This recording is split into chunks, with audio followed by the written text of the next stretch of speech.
मध्य प्रदेश में लाडली बहना योजना बंद होने की अटकलों के बीच सीएम मोहन यादव का बड़ा बयान आया सामने, जहां गुरुवार को उन्होंने विधानसभा में कहा कि कोई भी योजना नहीं होगी बंद। बोले, हमारे पास सभी योजनाओं के लिए है पर्याप्त धनराशि। इस दौरान नेता प्रतिपक्ष उमंग सिंगार ने सदन में टोकते हुए कहा कि लाडली बहना योजना पर बना दे कोई कानून, जिस पर सीएम ने नहीं दिया कोई जवाब। गुरुवार से 2 दिन तक अमरकंटक यात्रा पर हैं पूर्व सीएम शिवराज सिंह चौहान, जहां जबलपुर के बुर्गी में उन्होंने बीती रात किया रात्रि विश्राम और पार्टी कार्यकर्ताओं से की मुलाकात। इस दौरान उनसे मिलने के लिए सैकड़ों की संख्या में पहुंच गए उनके समर्थक, जहां अपने भैया और मामा से लिपटकर रोने लगी उनकी लाडली बहनें और भांजियां। और हमें मामा जी चाहिए कि जमकर लगाए नारी। ये देख शिवराज की आंखों में भी आ गए आंसू और कहा कि हमेशा अपने भांजे भांजियों के साथ है मामा, सभी को बोला I love you. Madhya Pradesh में नई मोहन सरकार के मंत्रिमंडल विस्तार को लेकर पार्टी में मंथन जारी है, जहां भोपाल से लेकर दिल्ली तक पार्टी हाईकमान द्वारा नामों को लेकर किया जा रहा है विचार विमर्श, जिसको लेकर गुरुवार शाम भोपाल से दिल्ली के लिए रवाना हो गए सीएम मोहन यादव, जहां वह बीजेपी के राष्ट्रीय अध्यक्ष जेपी नड्डा और केंद्रीय गृह मंत्री अमित शाह के साथ अहम बैठक में होंगे शामिल। बताया जा रहा है कि मंत्रिमंडल में पुराने चेहरों यानी मंत्री रह चुके नेताओं के बजाय नए चेहरों को मिल सकती है तवज्जो। 3 से 5 बार विधायक बनने के बाद भी मंत्री पद से चूके नेताओं को मंत्रिमंडल में दी जा सकती है जगह।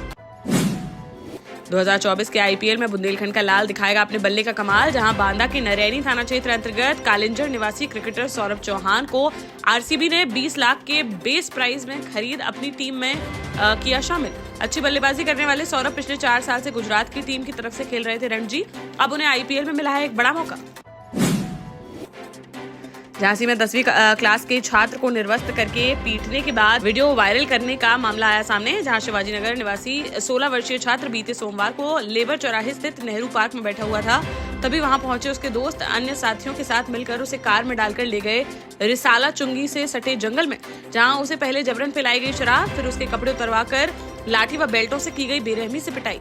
बाद में शिकायत करने पर जान से मारने की धमकी देते हुए हो गए फरार और लड़के का वीडियो कर दिया वायरल। छात्रों के बीच महज 200 रुपए को लेकर बताया जा रहा है यह विवाद, जिस पर पुलिस ने पीड़ित की तहरीर पर शिकायत दर्ज कर आरोपी छात्रों को हिरासत में लेकर कार्रवाई की शुरू।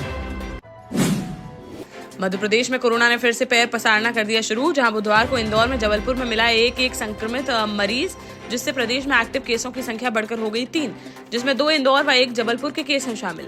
होम आइसोलेशन में रखे गए हैं तीनों संक्रमित मरीज। इसके अलावा भोपाल में कोरोना के लक्षण वाले मिले हैं 12 संदिग्ध मरीज, जिस पर जांच के लिए भेजे गए सभी के सैंपल। ललितपुर में एक युवक ने समाजवादी पार्टी के पूर्व जिला अध्यक्ष और पूर्व ब्लॉक प्रमुख कैलाश यादव के खिलाफ एफआईआर कराई दर्ज, जहां सदर कोतवाली थाना क्षेत्र अंतर्गत तालाबपुरा में रहने वाले आकाश सेन ने थाने में की शिकायत, जिसमें उसने सपा नेता पर उससे 10 लाख रुपए की रंगदारी मांगने का लगाया आरोप। पीड़ित की तहरीर के आधार पर पुलिस ने सपा नेता कैलाश यादव के खिलाफ एफआईआर दर्ज कर मामले की जाँच की शुरू। जहां से मौरानीपुर में 14 साल पहले अनुसूचित जाति के दंपत्ति के साथ मारपीट करने वाले 3 दोषियों को कोर्ट ने 3-3 साल के कारावास की सुनाई सजा, साथ ही 8-8 हजार रुपए का लगाया गया जुर्माना। मौरानीपुर निवासी ब्रिजलाल ने उल्दन थाने में दी थी तहरीर, जिसमें उसने बताया था कि वह अपने पत्नी व बच्चों को लेकर ससुराल से आ रहा था घर। तभी ऑटो के किराए को लेकर आरोपियों ने दंपत्ति के साथ की थी मारपीट, जिस पर गुरुवार को SC/ST कोर्ट ने सुनवाई करने के बाद दोषी बहादुर यादव, मजबूत यादव और लल्ला को 14 साल बाद 3-3 साल की सजा का किया ऐलान। भोपाल में खुले में मीट बेचने पर गुरुवार को भी जारी रही प्रशासन की कार्यवाही, जहां करौंज इलाके में नगर निगम के अमले को देख दुकानदारों ने डाल दी शटर, जिसके बाद भी सख्ती बरतते हुए निगम टीम ने करीब 12 दुकानों पर की कार्यवाही। करौंद हाउसिंग बोर्ड कॉलोनी, देवकी नगर समेत कई इलाकों में देखने को मिला एक्शन। इस दौरान टीम के साथ भारी पुलिस बल रहा मौजूद। जालौन में मानवता को शर्मसार और दिल को झकझोर देने वाला मामला आया सामने, जहां उरई कोतवाली थाना क्षेत्र अंतर्गत लहरियापुरवा इलाके में अपनी 2 दिन की मासूम बच्ची को कूड़े के ढेर में फेंक गई कलयुगी मां, जिसको लेकर आपस में लड़कर उसे नोच रहे थे कुत्ते, जिसे देख स्थानीय लोगों ने किसी तरह उनसे छुड़ाकर बच्ची को इलाज के लिए अस्पताल में कराया भर्ती, जहां बच्ची के सिर में गहरे घाव होने के कारण इलाज के दौरान उसकी हो गई मौत। शव को पोस्टमार्टम के लिए भेजकर मामले की जांच में जुटी पुलिस। सागर के शाहगढ़ थाना क्षेत्र में नाबालिग से गैंगरेप का मामला आया सामने, जहां अपनी सहेली के साथ घूमने निकली नाबालिग छात्रा को आरोपियों ने जंगल में पकड़कर किया गलत काम और बनाया वीडियो।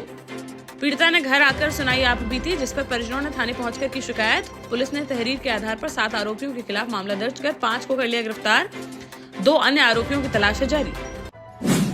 इसी के मौरानीपुर में 10 साल पहले पुरानी रंजिश में 16 साल के लड़के की हत्या करने वाले 2 सगे भाइयों समेत 3 आरोपियों को कोर्ट ने सुनाई उम्र कैद की सजा, साथ ही 53 हजार रुपए का लगाया गया जुर्माना।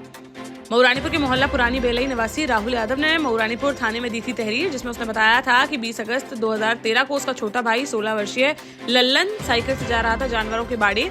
तभी रास्ते में पुरानी रंजिश के चलते विपक्षियों ने उस पर कुल्हाड़ी से वार करने के साथ की थी फायरिंग, जिसमें उसकी मौके पर ही हो गई थी मौत। मामले की सुनवाई के साथ गुरुवार को अपर सत्र न्यायाधीश जयतेंद्र कुमार की अदालत ने पुरानी बेलाई निवासी संतराम कुशवाहा, पप्पू कुशवाहा व उसके भाई रामलाल कुशवाहा को सश्रम आजीवन कारावास की सुना दी सजा। टीकमगढ़ नगर पालिका अध्यक्ष अब्दुल गफ्फार ने सीएमओ गीता मांझी पर कमीशनखोरी के लगाए आरोप, जहां उन्होंने अपने चेंबर में सीएमओ को बुलाकर कमीशन के मामले में लगाई फटकार, जिसका वीडियो आया सामने, जिसमें वह सीएमओ से कहते नजर आ रहे हैं कि आपने तो कमीशन के लिए कलेक्टर के रिश्तेदार तक को भी नहीं छोड़ा। वहीं इस मामले में सीएमओ गीता मांझी मीडिया के सामने कुछ भी बोलने से बचती आ रही है नजर।